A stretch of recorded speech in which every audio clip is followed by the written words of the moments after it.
Cinematório na 22ª Mostra de Cinema de Tiradentes.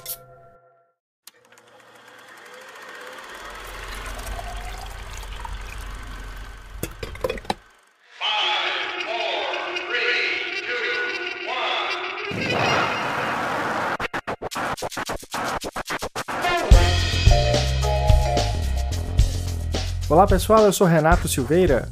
Oi, eu sou Raquel Gomes. Começando a nossa cobertura do Cinematório Café da 22ª Mostra de Cinema de Tiradentes. Já estamos em Belo Horizonte, o festival acabou no último dia 26 de janeiro, no sábado, tivemos a noite de premiação. Você confere no site a lista com todos os premiados, todos os filmes que foram vencedores, tanto da Mostra Aurora quanto da Olhos Livres, os curtas-metragens.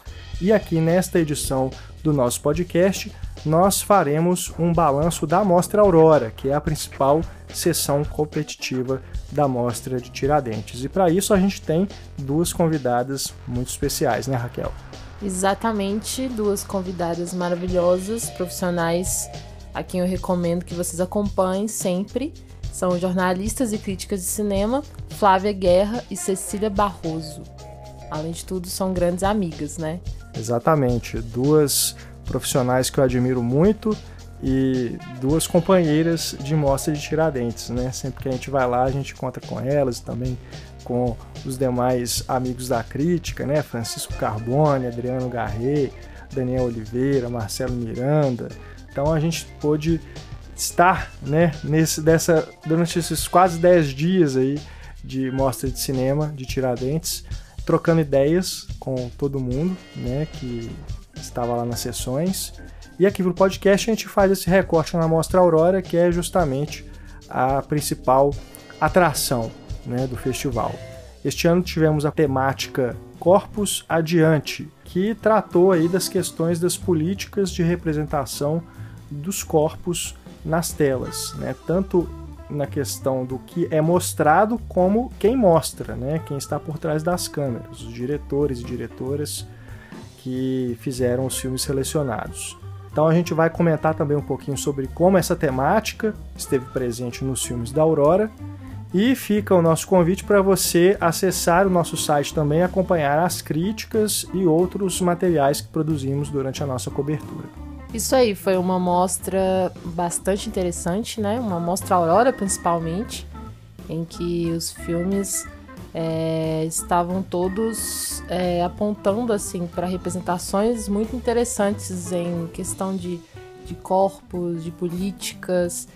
E é como a gente diz, né, durante a nossa conversa com a Cecília e com a Flávia, foram todos filmes que a gente gostou, né? Uns a gente gosta mais do que outros, mas todos mantiveram a qualidade, né? Então, pegue aí seu cafezinho e venha escutar esse papo que ficou muito bom. Estamos aqui falando diretamente do último dia da 22ª Mostra de Cinema de Tiradentes, e para fazer um balanço dos filmes da Mostra Aurora, que é a principal mostra competitiva do festival, estamos recebendo duas colegas muito queridas que sempre estão aqui em Tiradentes conosco. Inspiradoras, mulheres maravilhosas que eu amo. Ai, obrigada, gente. Vocês também. Cecília Barroso e Flávia Guerra. Muito, muito obrigado por estarem aqui conosco para esse podcast. A gente que agradece, é uma honra mesmo. Muito obrigada pelo convite. É um podcast que a gente já estava querendo fazer há 2 edições e finalmente se concretiza agora. Exatamente. Então a gente vai falar das 3 últimas edições de Tiradentes. Valor de 3 anos. Com a cadeira ou sem a cadeira? Deixa eu pegar minhas anotações. Bom, então a gente vai fazer aqui um breve balanço, né, sobre o que foi a Mostra Aurora nesta edição. Foram ao todo 7 filmes exibidos, 7 longas-metragens, e eu vou começar pedindo para a Cecília dizer o seu destaque dentre esses 7 longas. A gente está gravando só para o nosso ouvinte ficar situado antes da premiação, então a gente ainda não sabe quando esse podcast for ao ar, né? Você está ouvindo já quando os filmes premiados já foram divulgados e tudo. Ou seja, eu posso até acertar. O vencedor aqui agora. Exato. O que vai ficar gravado. E o que é até autêntico, porque é a nossa opinião, independentemente de prêmio. A gente não está dizendo porque foi premiado, aí fica mais fácil dizer que gostou do premiado ou não, né? Exato. Então, Cecília, seu destaque, assim, aquele filme que mais te cativou, que mais tocou seu coração. Então, nessa edição, foram 2 filmes que me chamaram muita atenção. O que eu gosto mais é o Vermelha, que é um filme de Goiás, e é o filme onde eu vejo realmente uma inovação de linguagem, uma tentativa de construção de uma coisa diferente. Então, assim, eu acho que é o filme que mais se adequa ao padrão da Aurora, ao que é a Mostra Aurora, e é um filme que me agrada muito nessa construção e nessa inovação. Mas eu gosto muito também do filme de Verão, que é um filme que ele também tem inovação, acho menos, mas tem também. E é um filme que ele fala muito com a gente. Ele pega a gente e leva a gente para lá, para Rio das Pedras, para aquela comunidade, para viver aquele verão daqueles meninos. E é incrível, assim, como ele faz isso. E são 2 filmes que, na proposta narrativa, vamos dizer assim, eles dialogam, né? Porque não tem assim uma história sendo contada, são fragmentos daquelas vidas que estão ali. Eu acho interessante como que as cenas passam de uma para outra sem muita cerimônia, né? Sim. E no caso do filme de Verão, eu gosto mais porque ele combina muitas propostas estéticas também. E acho que é um filme que aponta para um futuro interessante, não só para os personagens, mas para o próprio cinema, né? Porque ele vai trazer até mesmo a linguagem do YouTube para dentro dessa colagem, né, de coisas. Linguagem de videoclipe, telas, né, multitelas. O Google Maps. E tem a coisa no Vermelha, é o diretor que está conduzindo o filme. No filme de Verão, você tem uma alternância, assim, tem hora que os próprios personagens assumem o filme e eles vão contar aquela história sem a interferência, e isso é muito interessante também. Eu concordo, não tenho muito. Eu tenho a acrescentar, mas nesse sentido não tenho muito. Eu acho que deu para sentir, a gente também. Eu gosto muito de ir aos debates dos filmes justamente por isso, para entender o processo, e deu para sentir muito que o processo foi muito natural mesmo, né? Essa palavra é meio clichê, mas foi orgânico mesmo, né? Eles foram entendendo os tempos dos meninos, né? Dos atores e a atriz, né? A Carol, todas as outras. E eu acho que fala demais da realidade dos jovens do Brasil todo. Acho que ele ganha uma universalidade que eu não estava esperando quando eu fui assistir. E que eu acho, realmente, como disse a Jo, né, a diretora, é para assistir em todas as escolas, fazer debate. Eu tenho vontade de sair com esse filme embaixo do braço, mostrando para tudo quanto é jovem, porque... Seu favorito é o filme de Verão? É o filme de Verão, um filme de verão. Com certeza, no coração. Assim, eu acho, concordo com você, o Vermelho, para mim, ele é mais ousado na forma. Mas eu acho que um filme de verão, ele é tão complexo, na sua simplicidade, que não precisava ficar inventando muito na fórmula. Aliás, ia atrapalhar. Então, eu gosto disso, né? Até as escolhas de edição que foram feitas, depois a gente comenta um pouco mais sobre isso. O meu favorito também é um filme de verão. Ai, tá combinado. Se ganhar, hein? Olha, vai ganhar Vermelha, hein, gente? Ouvintes. Vermelha vai ganhar e vai ser Vamos fazer nossas apostas aqui. Ele é tanto um filme que eu gosto mais de coração, né? Como vocês estão falando, como de narrativa, de forma também. Ele me ganhou em todos os aspectos mesmo.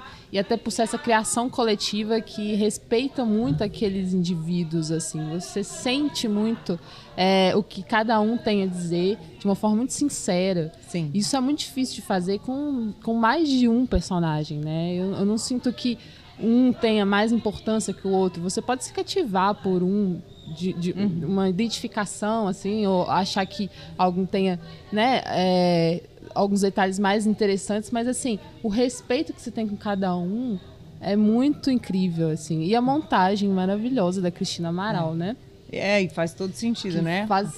E o afeto pula desse filme, assim.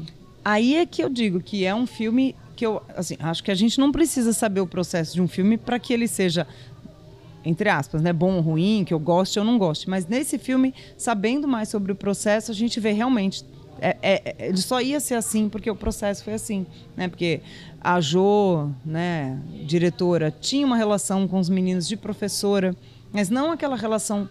Eu gostei muito de ouvir isso no debate. Não era uma relação pedagógica de imposição do saber.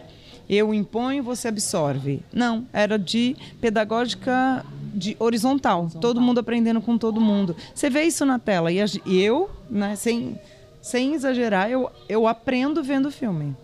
Além de me emocionar, super assistam. Quando assistirem, lembrem, eu chorei na hora do videoclipe. Eu falei, meu Deus, que eu tô chorando nessa hora, era para ser divertida. Por que eu tô chorando? E depois eu entendi. Eu acho que a gente acessa muito essa coisa da juventude e essa angústia da juventude estar no filme, né? E é muito universal mesmo. A gente já passou por isso, eu tô com meus filhos passando por isso agora.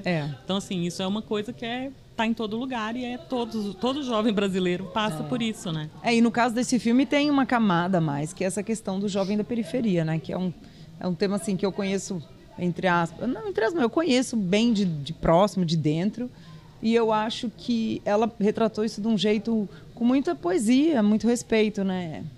Eu não tinha elaborado isso e, novamente, como isso fez sentido, né? Quando a Cristina, montadora, né, disse...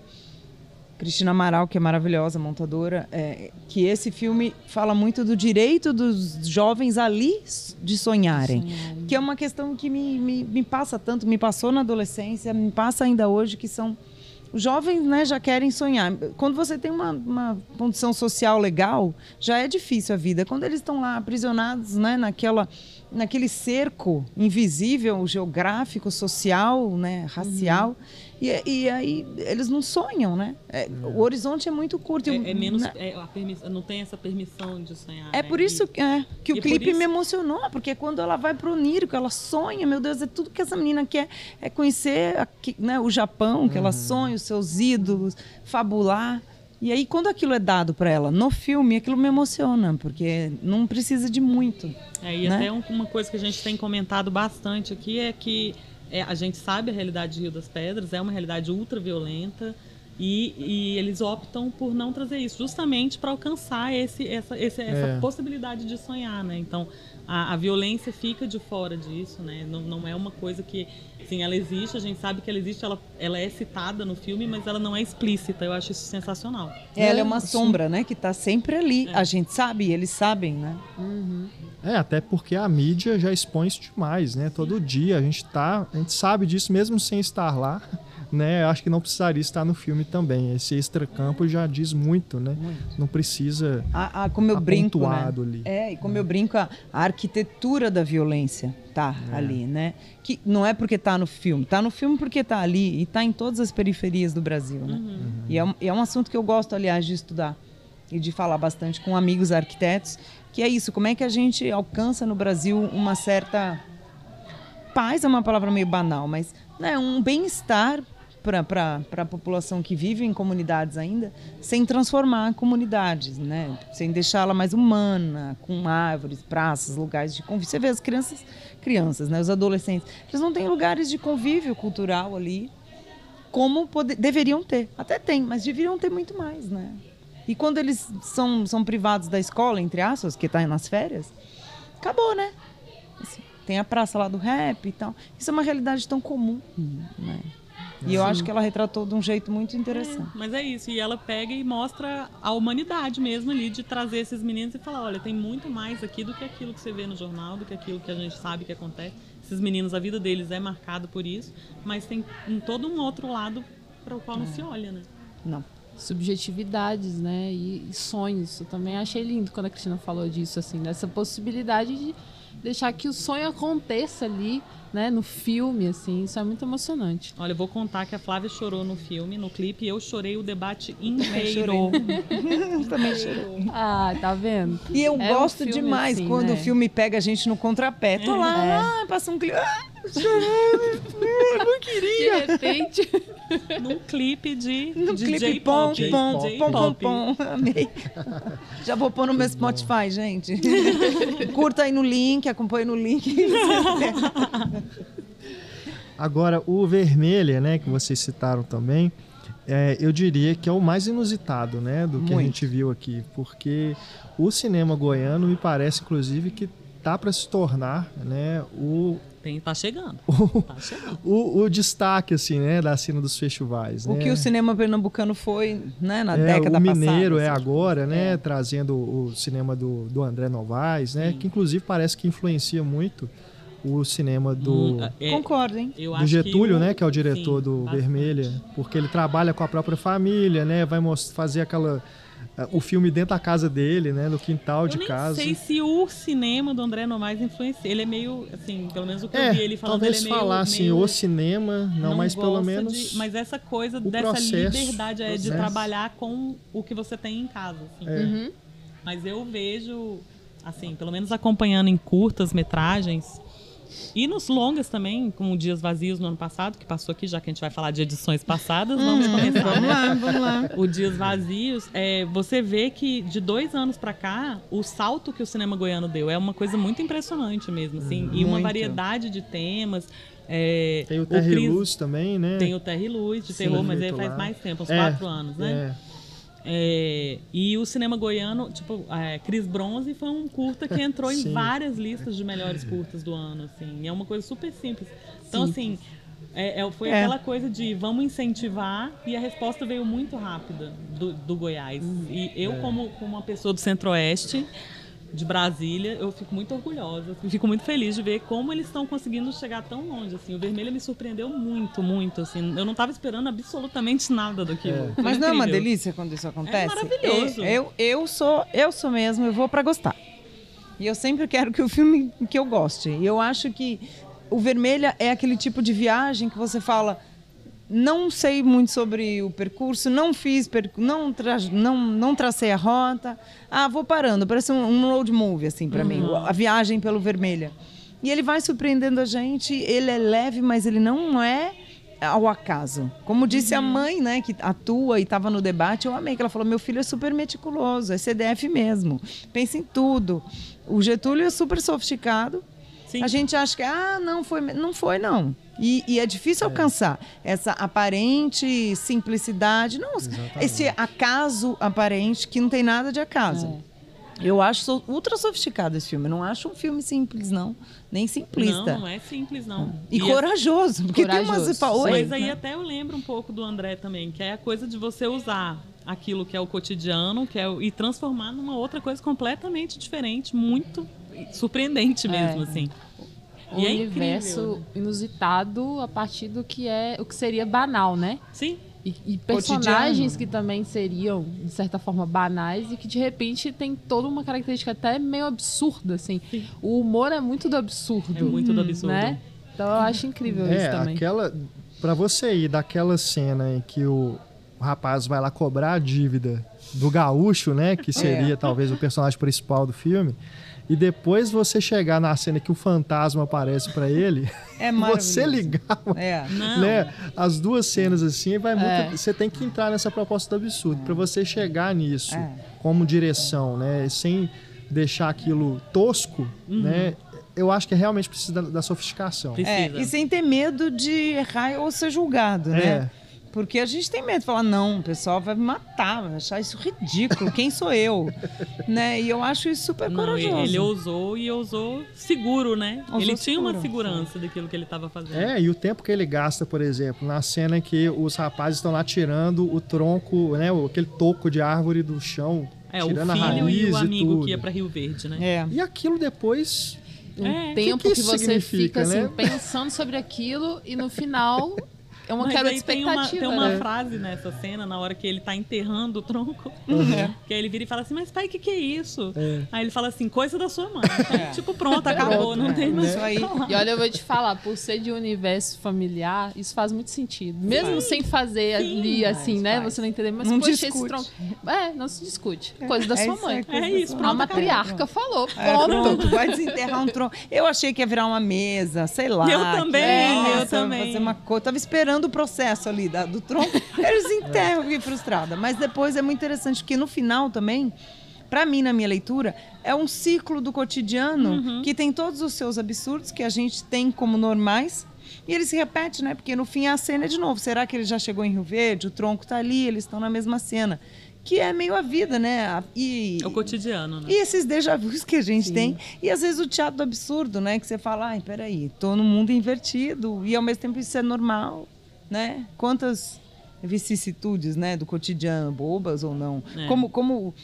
Acho que foi o crítico que falou, né? Que comentou. Foi o Everton, o crítico convidado. Que tinha essa coisa assim, você não sabe se é aquela cena do cara cobrando. Às vezes ela só sempre se repete. Então é uma coisa tão cotidiana, tá toda hora alguém batendo na porta do portão falando, me paga meu dinheiro. A insistência, mas até do próprio cobrador, né? Do próprio Jonas.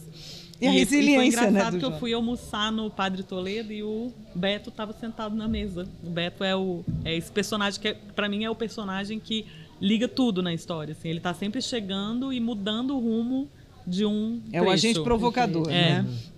E aí eu cheguei, olhei pra ele e falei, você é o Beto, né? Ele falou, sim, sou. Eu falei, você é aquele que chega e muda tudo, eu mesmo.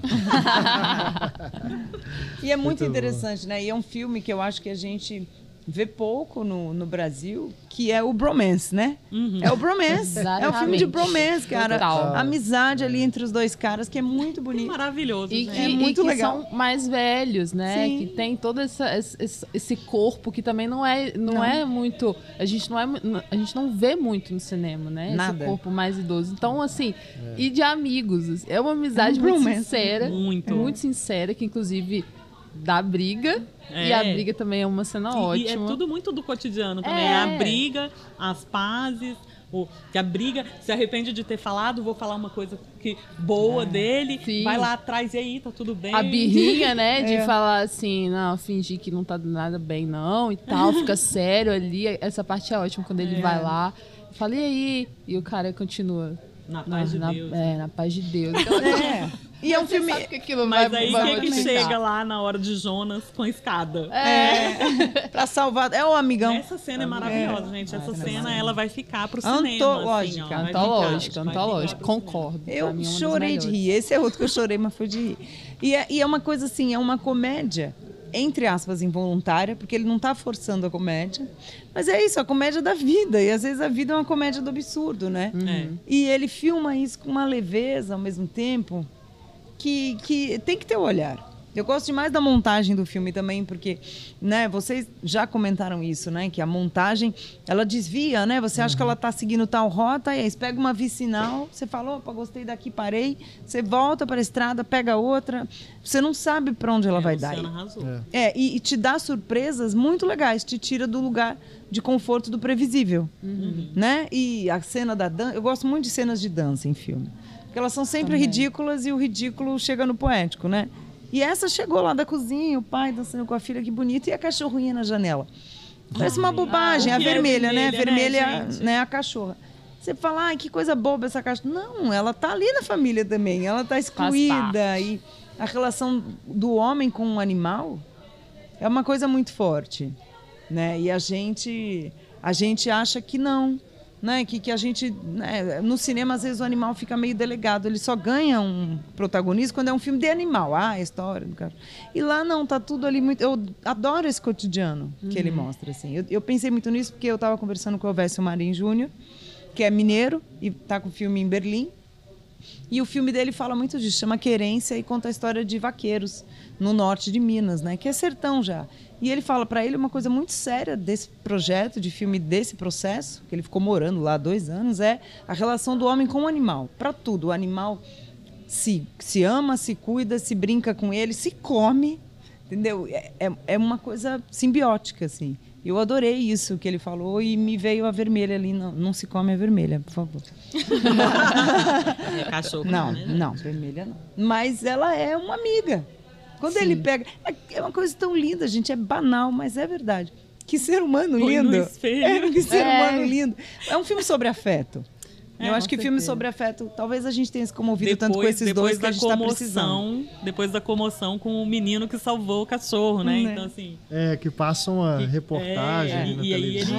O ato heróico do menino. E eu acho que, assim... Né, é muito bem casado, tudo muito bem casado no filme. Eu fiquei muito impressionada. Eu também. Vai, Goiás. E para quem não viu os filmes ainda, eu acho que esses dois tocaram muito a gente aqui, nós 4, mas todo mundo aqui do festival... Porque nós estamos num momento de muita dureza. no cotidiano. Nosso cotidiano está muito duro, pontiagudo. Quando nos dão filmes de afeto que não apelam para o melodrama, assim, rasgado, a gente se emociona. E eu acho lindo que a gente consiga ainda se emocionar por filmes de afeto, porque a gente tá precisando e não é banal. E aí acho que dá até pra gente falar de um outro filme, que é o da Rainha Nzinga. Rainha Nzinga chegou. Rainha Nzinga. Que é um documentário, né? Sobre o reinado, sobre aqui em Betim, em Minas, né? Sim.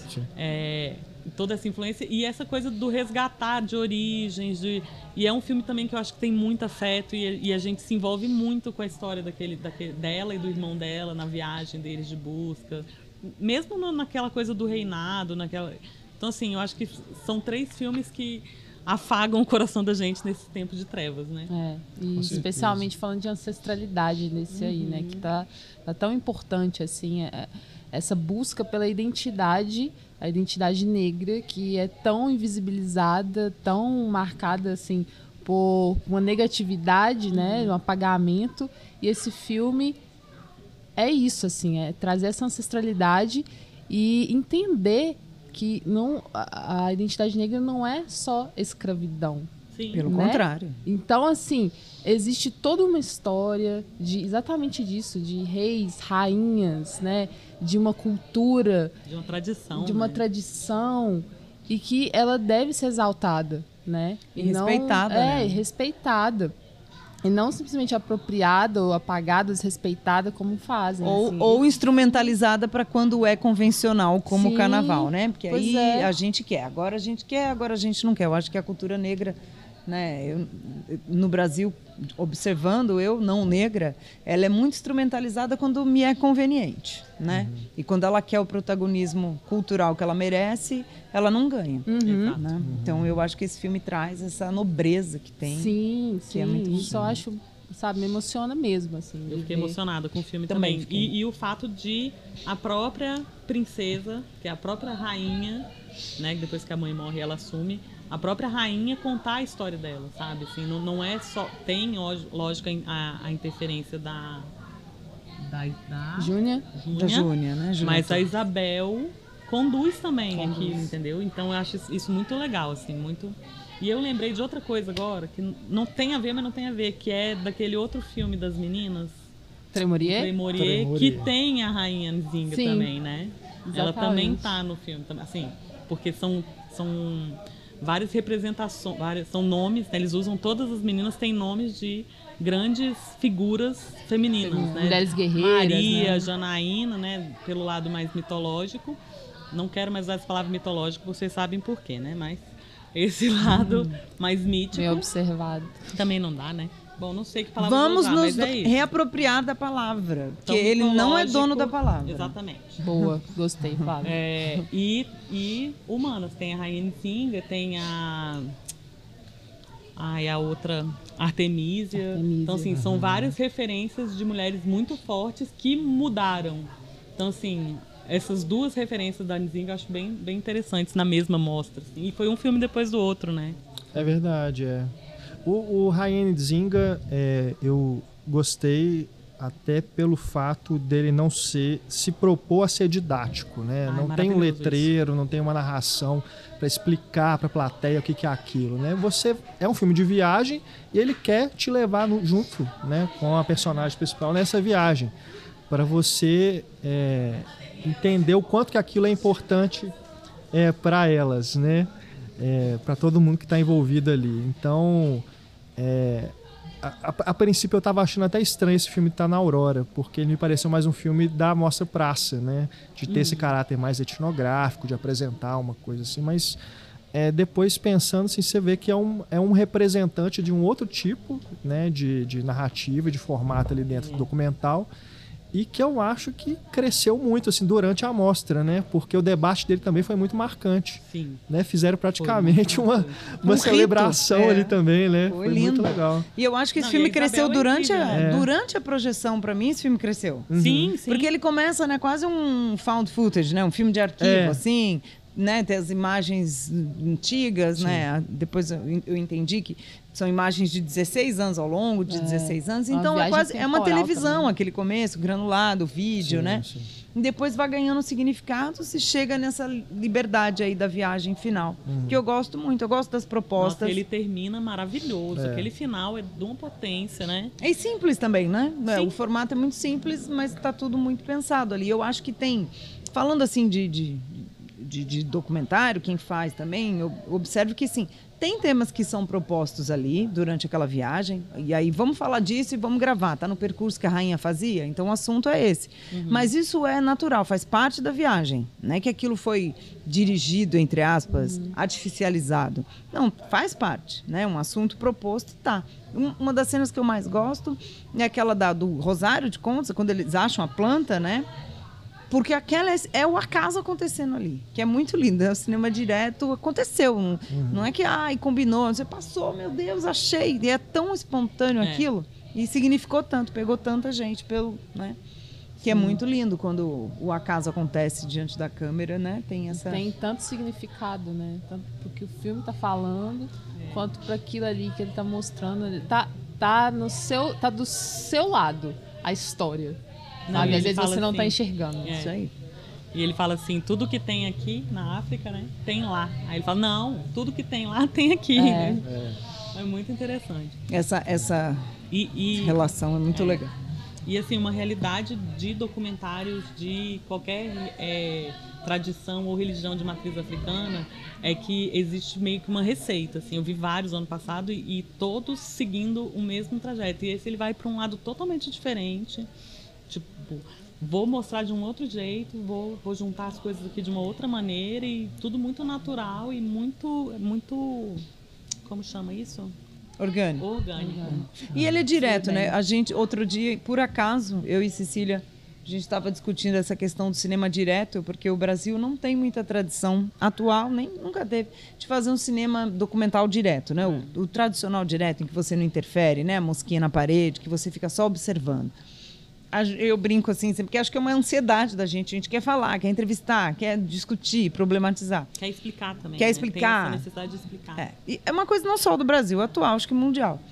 E ele tenta ter, e consegue até, né? Ter essa coisa do observacional. Ainda que exista, sim, você vê a direção ali, você vê que... Mas não é pesada a mão, ela é leve. Em muitos momentos ela é, sim... só observadora. Em muitos momentos, não, claro, a direção está ali, não é porque observa que não dirige. Mas em muitos momentos ele nos leva para esse caminho do cinema de observação que eu adoro e que é difícil fazer porque precisa de tempo e paciência. E tempo é dinheiro, literalmente. E essa noção de que você não tem que explicar tudo, Não tem que explicar tudo. A confiança no outro lado da tela. E a história, como diziam o Robert Drew, né, que é o criador da gênese do cinema direto americano, ele fala, a história vai contar a si mesma. É isso. Exatamente. E aí, como disse o Renato, não tem letreiro, não tem cartela, não tem entrevista. Ela conta-se a si mesma. Então a gente vivencia mais. E eu acho que isso é um mérito do filme, porque não é fácil fazer. Não é fácil. Né? Total. Agora, o Tremorier, né, que a Cecília já trouxe aqui para a conversa, também é um filme que eu curti até pela proposta de filme de gênero também, né? Sim. Porque ele é uma coisa meio distópica, sci-fi, tem uma trama ali de roubar os ossos, né, do Castelo Branco. Eu achei uma coisa assim... Uma distopia, né? Futurista. Muito louco, aquele policial que elas pegaram uma roupa de esgrima, né, para poder... É um Space Trooper, né? Ficou muito inventivo, né? Como que reapropriaram aquele uniforme. E é um filme que também tem uma proposta que a gente viu com recorrência aqui na Aurora, de depoimentos, né, dos personagens, de eles narrarem, tem aqueles planos longos, sim, de monólogos, né? E que aqui é um atrás do outro, né, das duas meninas ali, a hora que elas se reencontram, que tem muito, e aí eu acho que quase que no filme inteiro, que é o filme do Caetano Gotardo, né, Os Seus Ossos, Seus Olhos, sim, que é quase todo montado, construído nessa coisa da narração, né, na oralidade.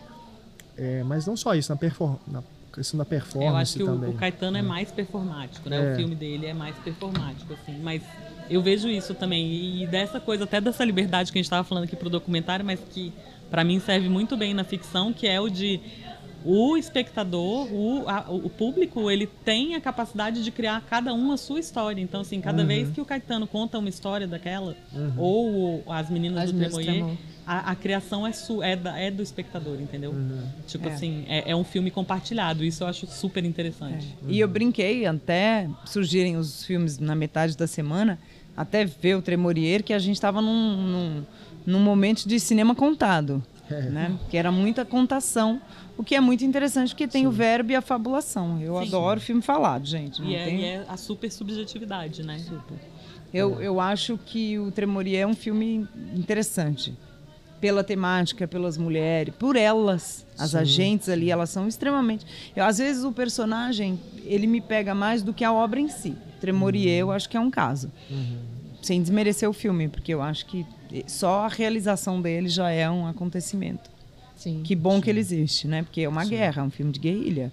As meninas fizeram rifa para levantar, né, parte do orçamento, né, todos os jeitos que a produtora deu, as negociações. Aqui a rifa, camiseta, tudo, né? Na apresentação antes do filme, né, que elas fizeram, elas falaram sobre a rifa e tudo. Então, assim, é um cinema de guerrilha mesmo, assim, de resistência. E isso está no filme também, né? Além na produção e no que elas falam. E eu gosto muito dessa coisa da contação de história como memória também. O tanto que é importante a gente pensar na memória, porque a gente tem perdido muito isso. E aí eu acho que esses filmes, tanto do Godard quanto das Meninas do Tremorier, faz a gente pensar sobre isso, sabe? A importância de você ouvir as histórias e recontá-las e contá-las de novo quantas vezes for preciso, para as pessoas não esquecerem. Sim. Sabe? Porque elas esquecem. No caso do Caetano, dos Seus Ossos, se apropriar até das histórias. Né? Exatamente. A história vai viver não mais naquela pessoa, mas em outros história oral, né? E essa questão da... Quem filma documentário faz essa brincadeira, né? Que não é o cinema da verdade, mas é a verdade da cena, né? A verdade que se extrai daquilo ali. Então, o que eu gosto no filme do Caetano nesse sentido é isso, que ele conta uma história e você vê Caetano vivendo. Aí quando ele conta por uma pessoa, quem conta um conto aumenta um conto, ele conta do jeito dele, quem ouviu pode contar de outro jeito, que é a coisa mais banal da história da humanidade, né? Mas isso sendo literalmente filmado é saboroso. É o que me encanta no filme dele, que eu acho que eu gosto muito dessa coisa da metalinguagem que ele trabalha ali, né? Porque não é um filme biográfico, mas é o próprio diretor que está ali interpretando um cineasta, né? E a hora que ele volta naquela primeira cena com a Malu Gali, né, na ilha de edição, você imagina que ali vai começar, ele terminou um filme e vai começar outro. Mas não, vai até o final, ele vai voltar de novo e vai recomeçar algumas cenas, né? Sim. Então eu achei a proposta interessante, embora em alguns momentos... Antes. Não, certo agora, errado antes. né? Do Hong Sang-soo, né? Que ele citou, inclusive, né, como uma das coisas que estavam orbitando ali enquanto ele fez esse filme, com um processo muito longo também, né? Quase 10 anos fazendo o filme. E não assim, que ele escreveu o roteiro há 10 anos atrás e agora que fez. É porque ele foi construindo mesmo. Mas durante assim, esse tempo eu todo. vejo uma diferença que me incomoda um pouco. Eu gosto do filme, mas me incomoda um pouco porque a diferença, quando a Malu tá em cena e quando ela tá fabulando, quando ela tá contando a história, aquilo me derrubou de um jeito. Eu fiquei destruída depois da história dela, assim. E eu fico tocada, mas é um outro acesso, assim. Então eu acho que essa diferença, assim, de atuação me incomoda um pouco no filme. Mas eu gosto também. Eu também gosto nesse sentido. Mas é porque é isso, né? Acontece de um não ator destoar muito de um ator profissional quando está ao lado, ou o jogo funcionar muito bem, né? Pode. Podia ser totalmente ao contrário. Totalmente igual. Né? E essas características teatrais também, acho que permearam muito o festival, né? Permearam, assim, a mostra como um todo, porque... tanto no Caetano tem muito de teatro, tem muito de dança, que a gente comentou. No Tremorier também. Então, eles Eu acho que eles dialogam demais. Não sei se uma sessão dupla seria indicado, porque, como a gente comentou, tem vários monólogos. Então talvez seja um tanto cansativo. Né? Mas eles dialogam muito, assim, apesar de falarem, né, abordarem questões diferentes. Não, e se a gente for expandir um pouco mais, assim, esse parece que foi uma diretriz mesmo. Primeiro pela homenageada, Grace Passou, que é uma pessoa de teatro, é uma mulher de teatro, o Vaga Carne. O Vaga Carne. É uma adaptação de uma peça teatral e é muito teatral. É. E a gente, na Olhos Livres, foram muitos filmes muito teatrais, assim. Sim. Então, parece que foi uma diretriz mesmo da curadoria buscar essa conexão entre cinema e teatro e essas novas narrativas que estão surgindo dessa miscigenação e dessa apropriação. Me pareceu essa que sujeira, a né? Esse ano estava mais visível, assim, né? Em relação, pelo menos aos 2 últimos anos, que foi quando a gente acompanhou a mostra inteira. Pareceu que esse ano, nos curtas também, né? Sim. A gente percebe que essa coisa dos corpos adiante, né? Que é a temática central, estava mais presente, assim, no corpo dos filmes. Sim, isso até me fez pensar, tipo, nessa coisa dos corpos e o quanto, de repente, o teatro, ele chega muito mais longe. Eu fiquei viajando nisso, assim, de, né, o quanto o teatro é muito mais corporal do que o cinema e o quanto ele pode acrescentar ao cinema sendo incorporado, sabe? Porque o cinema ganhou muito, principalmente o brasileiro, quase colou, assim, que ele tem que ser realista, né? E o cinema é quase como uma reprodução da realidade. A gente passou uma década aí muito assim. Então, quando o filme ele é mais teatral, estou dizendo o grande público, não nós, que somos um público muito desse tipo de filme, festival, mais experimental, que experimenta, no sentido que experimenta. Meio renega, né? Ou não sabe lidar porque não está acostumado mesmo. É um prato que não se saboreia muito, aí você fala, meio esquisito. Mas eu acho que e ao mesmo tempo Brasil tempo, é Brasil? Acho que o mundo, isso que eu disse. O Brasil, principalmente, mas o mundo. E quando vai muito para a fabulação, já é efeito especial, CGI, já é, né? Essa coisa do teatro, a gente perdeu um pouco. Do teatro, não, mas dessa encenação, né? Sim. E não é à toa que começou com o da Grace. E eu sempre brinco, assim, que é incrível como a gente cobra, entre aspas, né? Como público, muito menos do teatro, porque no teatro a gente sabe que o contrato é aquele. O contrato que eu faço com o teatro, eu vou suspender, o que a gente chama, né, suspensão temporária da verdade, porque eu sei, tipo, a gente estava brincando outro dia, acho que é a Natália Timber, que agora está até com uma peça em cartaz em São Paulo, que tem uma peça que ela faz, esqueci qual é, que ela faz uma menina, aí ela faz uma mulher, ela faz uma jovem, e ela já era uma senhora quando fez. E a gente embarca e vai. Se você faz isso num filme, nossa, não, porque não tem nada a ver, porque a gente cobra, entre aspas, cobra mais isso do cinema. E aqui a gente viu experimentações muito interessantes. Muito interessantes, né? Eu gosto muito disso, né? Tudo é cinema, né, gente? Tudo é cinema. Tudo é cinema, com certeza.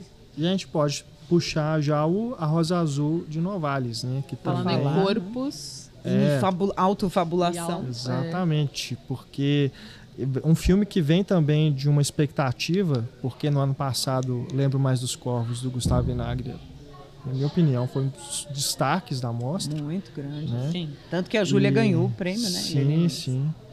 E aqui a gente vê que tem uma proposta semelhante dessa coisa confessional, né? De um personagem filmado dentro de sua casa, contando sobre a sua vida e tudo, mas aqui já com uma outra vertente entrando ali, que é essa da encenação bem, assim, de construir um cenário, né, da câmera ir para outros lugares. Que eu achei essa fabulação, bem interessante também, né? A criação não é do espectador, ele vai criar, né? Tipo assim, esse lugar... Ok, você pode até imaginar enquanto ele está falando, mas eu vou montar essa cena e ela vai ser minha. O palco é dele. Exato. E o que eu acho que foi muito verdadeiro com o próprio personagem, porque ele passa isso, assim. Ele é essa pessoa que performa durante a vida, ele é essa pessoa que encena, que conta as histórias dele dessa forma. Então o filme proporciona isso, olha, essa é a cabeça dele, né? Assim, é quase como se entregasse, assim, uma radiografia. Né? Eu brinquei que ele é um ator de si mesmo. Exatamente. Isso não é um demérito, hein, gente? E o curioso é que é o primeiro filme que ele faz, né? Pois é. E quando ele fala aquela cena, eu gosto demais, que ele fala, se eu fosse ser alguma coisa, eu seria ator. Então, você já é, Você já é, exato. Né? Todas as horas do dia. Né? Exato. Incrível do Gustavo Vinagre, porque ele criou a pessoa cinematográfica da Júlia Catarina, né? Porque agora ela realizou um curta, ela se tornou a cineasta que ela queria ser lá na... E atriz também. E atriz, né?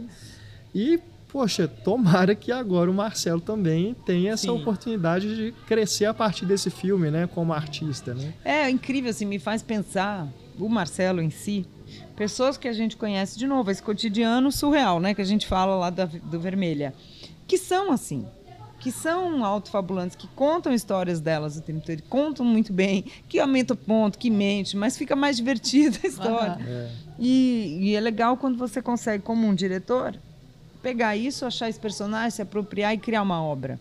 Por que não? Né? Quantos artistas aí, assim, mereciam um cineasta, né? Um olhar generoso, né? Para falar de novo disso, né? É só lembrar que tem o Rodrigo Carneiro. Rodrigo Carneiro, né? Claro, Rodrigo, claro. A gente está falando muito do... Que inclusive... É porque os dois filmes são muito parecidos, né? São bem parecidos. O Corvos e o Rosa são muito parecidos. Então, é normal que a gente cite um, mas é lembrando que tem um dispositivo, né? E o Gustavo, inclusive, ele comentou que o trabalho junto com o Rodrigo fez ele ampliar a visão no sentido de que ele costuma ser muito minimalista. Então o Rodrigo trouxe toda essa coisa da fabulação de forma mais... A construção, exatamente, de forma muito mais assim, para pensar mesmo o design das coisas, falei isso. Que figurino, direção de arte. Não, eu saí do cinema falando assim, gente, essas encenações é coisa do Rodrigo. Sim, teatrais. Ele falou sobre isso, assim. E eu achei interessante, porque juntou, assim, de uma forma muito bacana, né? Eu acho que a parceria ficou muito boa, assim. E ele, inclusive, falou que a gente entrevistou ele hoje, mais cedo, e eles comentaram que, enquanto o Gustavo falando, enquanto eu falava, não, mas não vai dar pra fazer isso. Aí o Rodrigo vinha e falava, não, a gente consegue. E aí eles se juntavam para poder fazer isso. Então, assim, era como se o Rodrigo também fizesse com que o que ele pensasse, assim, não vou conseguir fazer, ele fizesse com que ele acreditasse, sabe? E que aquilo, não, isso é possível, a gente vai conseguir fazer sim. Então, eu achei bem massa, assim, essa parceria. Nada como, né? Quando a parceria dá certo, né? Achei lindo, lindo leva mesmo. o outro. E, claro, a contribuição maravilhosa do próprio personagem, da própria pessoa, do Marcelo também, que tá também ali, é autor ali, né? Que também tá sendo autor. Isso eu acho que é um ponto comum entre os filmes, a gente praticamente falou de todos. Só não falamos de desvio. Isso, desviamos de desvio. Mas esses 4 que nós comentamos, que é uma relação realmente muito de verdade, orgânica, de autoria dos atores, do elenco. Sim. E eu acho que isso passa, sim, pela curadoria, óbvio, né? Que às vezes fala, que aconteceu. Mas tem esse olhar e esses corpos que estão em cena. São corpos e são mentes, né? São pessoas criando junto. Isso a gente sente, todos esses, né? O desvio, eu acho que até também, a gente não falou do desvio, que eu acho que é o meu menos preferido aí dessa seleção, mas é uma questão de gosto, né? Mas eu vejo ali a relação também deles, principalmente com a atriz adolescente, né? Que faz a adolescente naquele momento. Acho que o ator que faz o Pedro, não sei o nome dele, a gente já mas checa. Ele é muito magnético, maravilhoso. Mas você vê que ele está ali ator em cena, formado, né? Ela, eu vejo porosidades e vejo as cenas dos jovens tem essa liberdade, mas essa coisa mais fluida, quando eles estão na casa, você vê que fica uma coisa menos, entre aspas, uma decupagem menos tão marcada, né? Dá a impressão mais solto, né? No caso dele, não, uma decupagem muito marcada, uma direção muito estudada já. Eu acho que a mão ficou mais livre ali com os garotos do filme, né? Cenas de festa, né? E um conforto pela figura dele mesmo, né? Assim, ele consegue, essa interação dele com a câmera é muito orgânica também. Então, assim, você ali não precisa, ele ali não precisa de artifícios nem de nada. E nos jovens eu acho que ele está sempre buscando outros caminhos para mostrar aquelas personagens. Sim, a presença do ator, ele já diz muito, né? Assim, a expressão dele e tudo. Também eu acho que de todos... E é gato. Detalhe. Mas eu acho que também pra mim, assim, eu acho que é o que eu menos gosto, porque eu vejo que ele é bem construído, assim, ele é bem filmado, ele tem uma consistência, adoro a banda de punk de mulheres, amo também. Mas eu não sinto que ele tenha me captado, sabe? Eu acho que ele é não sei, apesar da consistência dele, eu não sinto que ele me pega, sabe? Eu tenho o Fica mesmo muito, sentimento. Eu tenho também. duas cenas, assim, eu gosto dos shows. Na hora que tem música, o filme consegue falar comigo. E a cena da avó. E é só. A cena da avó também só eu isso. gosto. Que tem muita verdade. A gente percebe ali que também não é uma atriz profissional. Então ela traz, né, essa verdade ali. Não que o ator não traga, não é isso que eu quero dizer. Mas está num outro registro. Eu acho que é mais uma questão de... E eu respeito muito a produção, porque eu vejo que não foi uma produção fácil. O desenho de produção ali é profissional. Assim, não que os outros não sejam, obviamente. Mas alguma coisa, talvez no roteiro, talvez a montagem, deixa a gente um pouco mais distante. Né? Eu me senti distante, assim, como se eu estivesse só observando mesmo, sem estar envolvida. E tem um assunto do jovem ali, também muito, que me pegou mais num filme de verão. Claro, né? Sim, Cada um. A gente experimenta os filmes, né? Ninguém está invalidando o filme, mas não me pegou também, não. E assim, nas seleções, né, de Tiradentes, assim, se comparar com o do ano passado, esse me parece mais próximo do que foi o Dias Vazios, de ser um filme assim construído um formato mais convencional, assim, do cinema narrativo que a gente encontra no circuito comercial. Sim, uma gramática mais... Né? E isso é curioso, porque aí esses filmes acabam sendo os ETs, né, da seleção, justamente porque eles não são filmes estranhos, né? Filmes que... disruptivos. Como é o Vermelha. Exatamente. Mas mesmo assim, eu concordo com vocês. Eu não vou dizer assim, não é porque um filme que eu não goste, né? Mas eu acho que a seleção, assim, talvez na Olhos Livres a gente tenha mais problemas, assim, com alguns filmes que você fala assim, não, esses aqui realmente não rolou. Mas na Aurora, de um modo geral, eu não digo assim que tem um filme ruim. São filmes que talvez alguns você fique mais distanciado. Foi diferente, Mas eu achei que foi uma boa seleção. Eu também. Também acho. Agora a gente repassando aqui, achei melhor ainda do que eu estava achando todos os dias. Mas daí o cinema de elaboração, né? Não são filmes que você come a pipoca, sai. Isso é óbvio, né? Sobre Tiradentes. Mas a gente tem que estar aberto e eu acho que a gente vai processando e botando em perspectiva. Claro. Né? E nem sempre a experiência é do entretenimento. Adoramos filmes de entretenimento. Não que eles não entretenham, mas eles precisam, às vezes, de um pouco de decantação. Né? E eu acho que esse é um festival e eu acho isso uma grande qualidade. Que o debate valoriza muito o nosso olhar sobre os processos e isso é interessante. Com certeza. Isso é muito interessante. O cinema como experiência. Em várias como experiência, camadas. como 360, assim, né? É um caleidoscópio, assim, descópio. A gente às vezes olha para o filme de um jeito e fala, vi isso. Vai num debate, vi aquilo. Conversa aqui e viu outra coisa. E a gente conversa muito aqui, né? Cinema falado. No café, no almoço. No almoço, no jantar. Cinema 24 horas. E sair do filme, às vezes, tem filme, por exemplo, o Rosa, foi um filme que eu saí e falei, eu tenho que pensar. Tenho que parar e pensar. E aí vai conversando e a sua percepção vai mudando, e aí você vai conversar e aí muda de novo. Então, assim, você está sempre aprendendo aquele filme. Eu acho isso muito rico aqui em Tiradentes. Gosto muito desse festival por isso. Assim. Eu também. E porque os filmes não morrem, né? Não.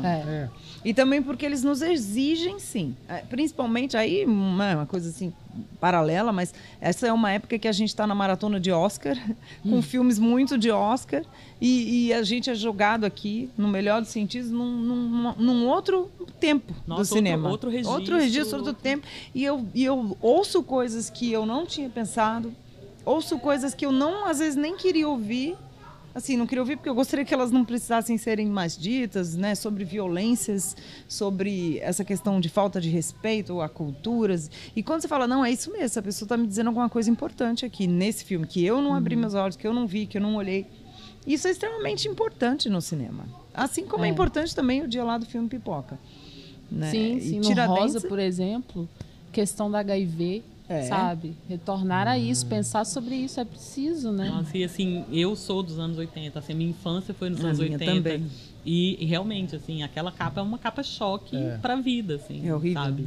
Foi uma coisa muito marcante, assim. Isso muda o jeito da gente olhar para a doença, olhar para... Não, era tratada como essa peste, né? Sim. Era quase a pessoa ser marcada. Marcada mesmo, né? E eu acho isso forte no filme. E se deparar com imagens que não são óbvias, né? Que não são necessariamente agradáveis, mas vamos lá. E eu sinto isso muito, de verdade, incrível, no público de Tiradentes. Porque nós estamos, né, sempre tratando disso. Às vezes eu olho o público, são pessoas que não são da área de cinema, é uma tenda imensa, e as pessoas estão dispostas. Assim, ontem, né, no filme, no Azul, falo, essa cena é forte, essa cena exige do espectador, e eu vi gente assim, daqui, local, ali, comprando filme, respeitando, assistindo. Eu acho isso sem levantar e ir embora. Sem né? levantar, sem ficar, sem falsos moralismos e tal. Eu acho isso admirável o que eles conseguiram fazer, né? Que o Universo conseguiu fazer de formação de público aqui. Sim. Não, eu pensando aqui, viajei, porque eu chamei o filme de rosa, você chamou o filme de azul. De Novales. De Novales. E teve Rosa e azul. E teve toda a polêmica que nem precisaria ter, né? São questões que a gente já tem que evoluir, né, gente? Claro. Essa coisa de rosa e azul. E a gente teve isso recentemente. Não, pois é. E isso eu acho é outra coisa que, tipo, Tiradentes vai estar sempre no meu coração, porque a gente está passando por um momento de retrocesso, que traz uma apatia, que está nos filmes, que está assim, são coisas normais em momentos assim. E aqui você vê, tipo assim, não vai parar. A gente vai continuar e esse público que a gente formou vai continuar vendo os filmes e vai ter espaço para os realizadores trazerem isso aqui, sabe? Assim, filmar, ocupar, exibir e resistir. É isso. É isso aí. E eu acho que isso todo cinema é válido, né? A não ser alguns tipos que são, né, sei lá, fascistas. Sim, propagandistas. Não estamos falando disso. Mas os cinemas e suas formas, seus formatos são válidos e interessantes, divertidos, né? Às vezes doloridos e tá lá. Mas são necessários muito. Demais, ainda mais em momentos assim. Eu acho que a gente está num momento em que a gente precisa mesmo de ver um tremorier, de, sabe, assim, de ver novas formas de reagir ao que está acontecendo. E sair da caixinha, né? Sim. Da nossa caixinha. A gente está aqui, a gente brinca, né? Lá vai eu para minha semana para eu sair do meu lugar de conforto. E saio mesmo. E a gente... não é papo... Sair do lugar do conforto, lembrei da cadeia. Nossa, literalmente. E não é papo, um papo brega, não melodramático. Realmente a gente sai, sim, transformado, enriquecido. Toda edição. Não é... Acho que de todo festival, toda experiência. Mas esse aqui, ele é o disruptivo. Adoro essa palavra. Disruptiva, essa palavra. Aprendeu essa semana. Aprendi. E aí eu tô numa vibe Grace passou. Disruptivo. Nossa, aqui estamos todos, Flávio. Eu sou apaixonada. Eu tenho que aturar o Renato falando várias frases o tempo todo, repetidas. Paródias da Grace Passou. É a imersão na performance. Total. Vê o poder da palavra? Eu sou apaixonada por palavra, né? No jornalista não é à toa. Mas é uma delícia isso que ela faz. A gente brincar com a nossa língua, né? A língua não tem osso, como dizia o Gilberto Gil, acho que ele disse. Língua não tem osso, né? É linda. É a voz que ela tem. Não, Nossa. E a voz no sentido de corpo. De a voz como corpo. De representação, né? Ela é uma caixa de ressonância da linguagem. Maravilhosa. Que pena que eu não a vi no palco com isso. Até ela devia viajar com essa montagem. Ela viajou com Vaga São Carne. Paulo. Eu perdi. Eu também não vi, mas erro meu, se tiver uma oportunidade, verei. E vocês também que estão ouvindo, vejam.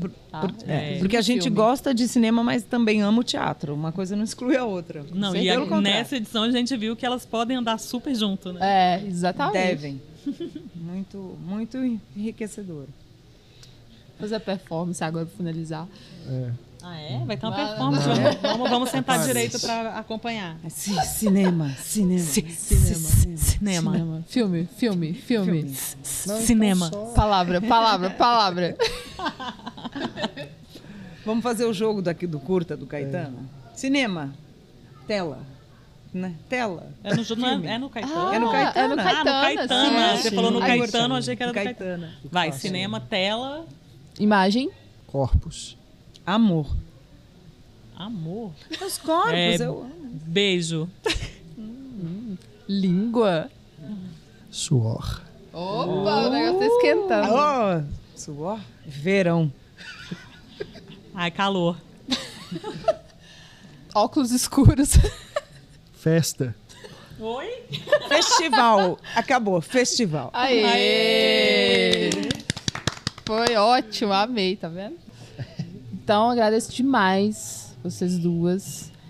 Não canso de dizer que eu admiro demais o trabalho de vocês. Vocês são muito inspiradoras pra mim mesmo, além de amigas queridas que eu amo encontrar nos festivais. Pena que a gente só encontra em festival mesmo, né? Mas vamos dar um jeito nisso. Vamos acabar com essa distância que tá aí. Então, grande beijo. Obrigada mesmo, Flávia Guerra e Cecília Barroso. A gente que agradece, é uma honra também. Nossa, muito, muito bom. Adorei participar. Muito obrigado pelo convite. Estou muito feliz. Eva. Valeu demais. E é bom ouvir as duas, porque elas estão acompanhando mais festivais que a gente, né? Que acaba que a gente tem pouca oportunidade de ir para os outros festivais e outros lugares. A gente só é local. Mas diga para os nossos ouvintes também onde eles encontram vocês, né? Eu tenho um site de cinema. É o cenasdecinema.com. E eu tenho o Tela Tela, que é um site de cinema e de TV também, que a gente também gosta de séries, telatela.com.br. Tem a página no Face, tem Instagram, tem tudo. Curta, compartilhe, se inscreva no canal. Dê um like se você gostou. E a gente coloca os links, né, aí na descrição do episódio também, com as redes sociais, né, da Cecília e da Flávia, para vocês acompanharem também. Tem que acompanhar, gente. Isso. Valeu demais, gente. Valeu. Valeu, obrigada. Fica mais uma vez o nosso convite para você acessar o nosso site, cinematório.com.br, e conferir todo o material que nós produzimos durante a cobertura da 22ª Mostra de Cinema de Tiradentes. Deixamos aqui também o nosso muito obrigado à Universo Produção pelo convite, por toda a recepção, toda a ajuda, todo o apoio que nos deu durante nossa estadia, né, em Tiradentes. E também fazemos o convite para você visitar os sites da Cecília e da Flávia para conferir também a cobertura que elas fizeram. Isso aí, a logística da Universo Produção é incrível, assim, a gente sempre é muito bem recebido. E é isso, gente. Esperamos que você tenha gostado desse episódio. Nos siga nas redes sociais, estamos em todas elas, só procurar por Cinematório. Também estamos no Spotify, que lá você vai ter todos os programas diretamente no seu aplicativo on demand. E acesse também a nossa campanha de financiamento coletivo no Padrim. Acesse padrim.com.br/cinematório para conhecer o nosso projeto, e assim que você fizer a sua colaboração, você passará a receber as nossas newsletters exclusivas, entre outras recompensas para os nossos apoiadores. E olha só, se você nos apoiar, é possível que a gente vá a outros festivais e faça cobertura de outros festivais. Então, nos ajude a estar presentes nos festivais do Brasil inteiro e, quem sabe, internacionais. Tudo depende de você. Tudo depende de você. Você tem este poder. Acesse lá então padrim.com.br/cinematório. Um grande abraço, até mais, tchau! Cinematório adiante. Beijo, gente. Até a próxima.